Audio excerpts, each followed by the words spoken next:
Salut tout le monde, c'est Coach Lafont, j'espère que vous allez bien. La semaine dernière, je vous ai posé comme question, quel est le délai de repos idéal avant de réentraîner un seul et même groupe musculaire? Pour faire un peu changement des différents formats, j'ai décidé de faire une vidéo un petit peu plus longue, mais qui va vraiment aller plus en détail. Pour ça, je me suis muni de mon tableau et de mes petits crayons de couleur. Je vous ai fait 3 schémas différents sur mon tableau juste ici. Donc, le premier schéma, c'est pour comparer un 24 à 48 heures de repos. Le deuxième, un 48 à 72 heures en ajoutant une surcharge d'entraînement. Puis le troisième, c'est un 48 à 72 heures de repos avec une surcharge qui est idéale.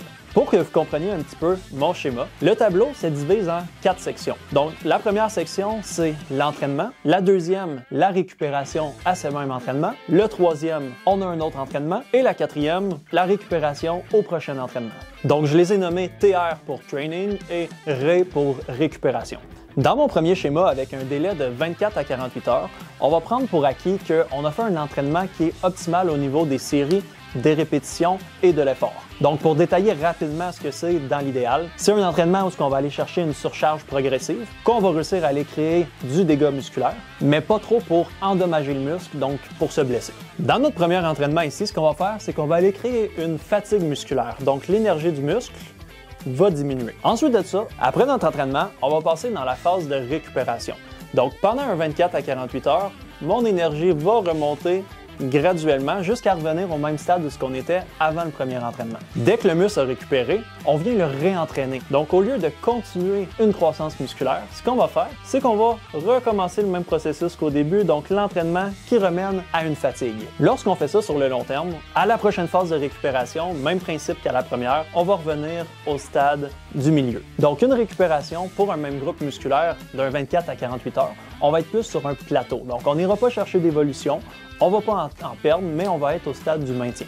Dans mon deuxième schéma de 48 à 72 heures avec une surcharge qui est trop élevée, ce qu'on va faire, c'est qu'on va venir faire un premier entraînement. Puis l'entraînement, on va vraiment le pousser au maximum de sa capacité. Donc au lieu d'arrêter avec la même distance que le premier entraînement, on va aller vraiment à l'échec musculaire sur chaque série. Donc ce que ça va faire, c'est qu'on va descendre très bas pendant l'entraînement. Ensuite, on va lui donner un 48 à 72 heures de récupération. Donc, l'énergie va remonter. Puis, dans le 48 à 72 heures, c'est suffisant pour venir au stade récupération de maintien, où ce qu'on était au début. Donc, similairement au premier schéma, on va recréer la même chose. On va entraîner, on va aller entraîner un petit peu trop, on va prendre plus de repos pour revenir en forme, mais on n'ira jamais chercher une évolution. Ce que ça veut dire, c'est que lorsqu'on met une trop grosse surcharge au niveau des muscles, on va aller impacter aussi le système nerveux, donc ça va prendre beaucoup plus de temps à récupérer. Cependant, si je garde le délai de 48 à 72 heures, on va faire un entraînement avec une charge qui est idéale. Donc oui, on va aller à l'échec musculaire, mais sur 2 dernières séries. On ne va pas mener à l'échec sur chacune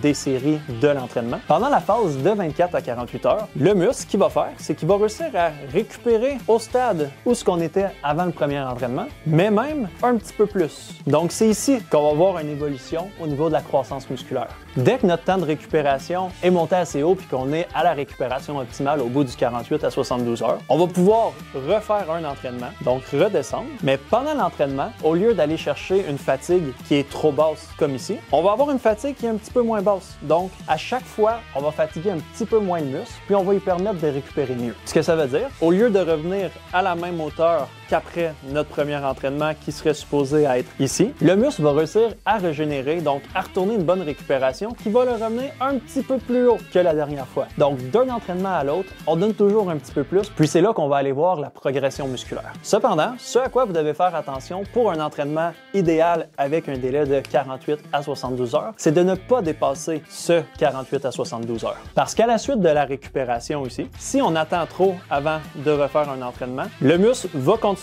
de dégraisser et on va aller trop bas. Donc finalement, au prochain entraînement, si on a pris trop de repos, on va revenir à la même place qu'à la dernière fois. Donc pour conclure, vous l'avez compris, un 48 à 72 heures avec un entraînement à la surcharge à la dernière série et pas à toutes les séries, c'est ce qui est idéal pour aller développer une croissance musculaire. Donc on en vient à une nouvelle question. OK, s'il faut attendre 48 à 72 heures, c'est quoi le meilleur split d'entraînement pour ça? Donc, combien de fois il faut s'entraîner par semaine? Combien de fois il faut entraîner chaque muscle par semaine? En se basant sur ce que je viens de vous expliquer, vous avez quand même des bons indices pour trouver la réponse. Sur ce, on se revoit la semaine prochaine pour une nouvelle capsule, puis je vous dis passez une excellente fin de semaine. Au revoir, c'était Coach Lafont. Ah, j'oublie, abonnez-vous!